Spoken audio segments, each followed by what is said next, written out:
Today I want to talk about the stages of recovery. Dr.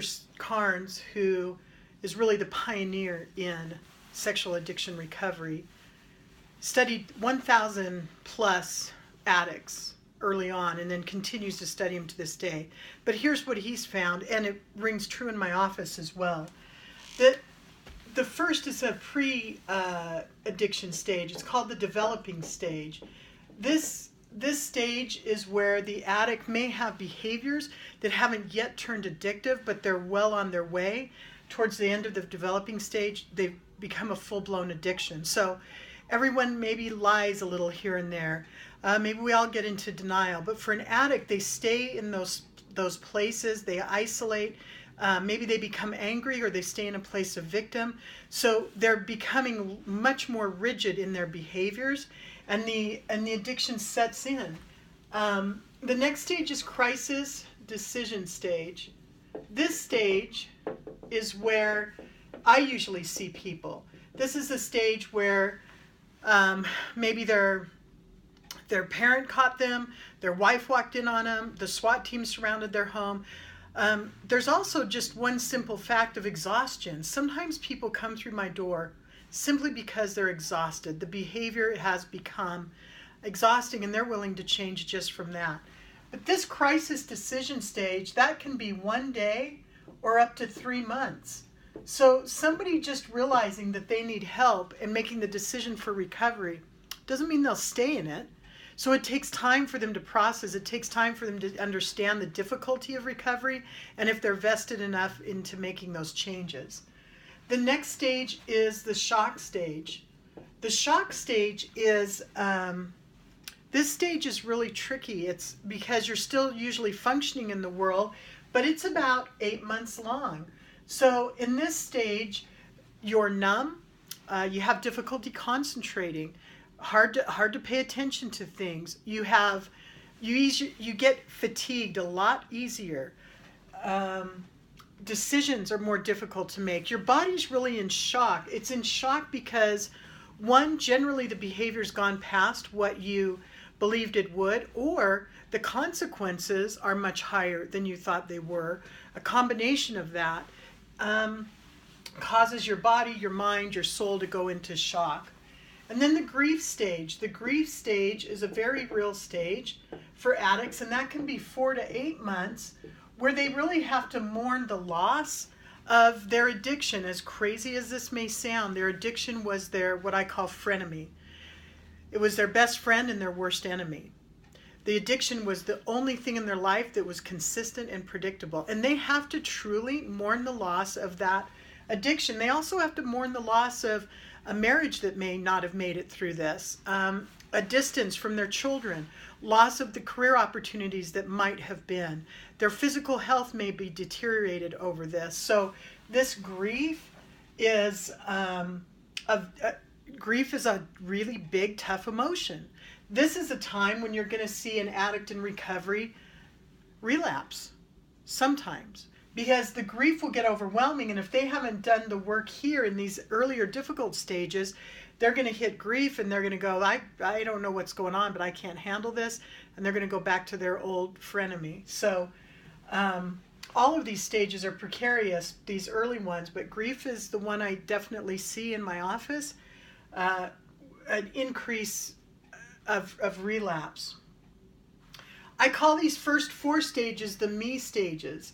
These are the stages when the addict is really working on themselves. They're really having to learn about themselves. They're having to take responsibility for keeping themselves safe and other things. Then you get to the last 2 stages, repair.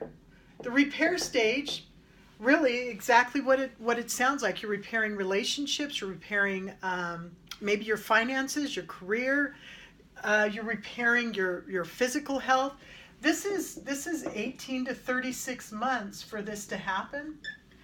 And this stage is where you see behaviors where the addict can really, really hear people advocating for them rather than feeling that everybody is their enemy. The final stage is the growth stage.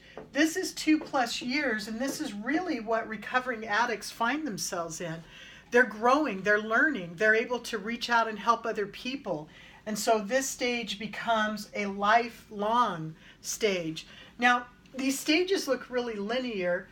They're not. An addict can go from grief and back to the decision stage and have to rethink whether or not he wants recovery.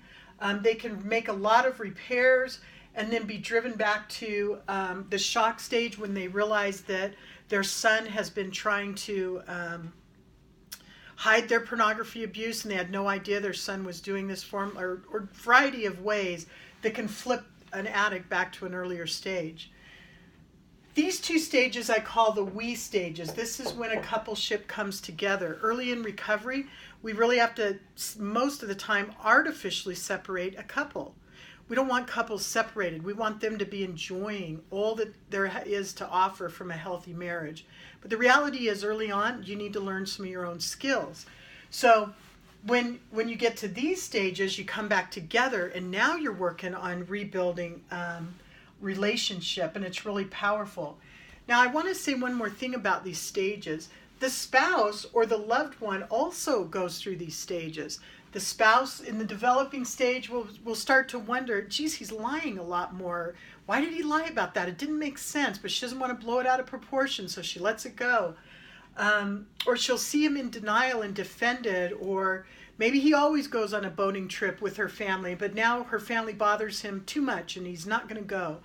So she'll see this, and then certainly the spouse, or again the loved one, will have to make a decision about, is my life still going to stay connected to this person, or am I going to make decisions to end the marriage, back up from this person? This is a time for the spouse. Sometimes it's the first time they've heard about the addiction, so it's definitely a crisis.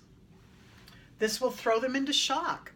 They'll have the same shock symptoms that the addict has in a lot of ways. They'll have difficulty concentrating. Things that they used to do without thinking. Hey, I got to carpool and go in and be a room mom, and I've got to take this test for school. Things that they were just able to move through become very difficult. It's definitely a stage where the spouse needs to take a step back, take things off of their agenda, and learn a lot about self-care. Certainly the spouse has grief.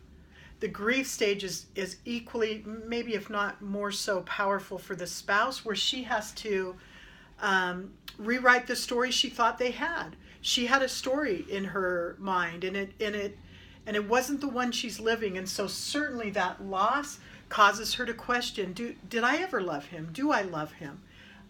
That's not the stage really to make those long-term decisions. It's better to wait. And then the spouse has the opportunity to considering, how would I trust this man that I completely lost trust in? How do I do that? That's the repair stage, and then the coupleship will eventually grow together. So, stages of recovery, there's 6 of them. Don't give up if you're in these lower stages where you feel like you're working maybe too much on yourself. It's good work. And please know that the longer lasting, the powerful healing stages are yet to come. I promise.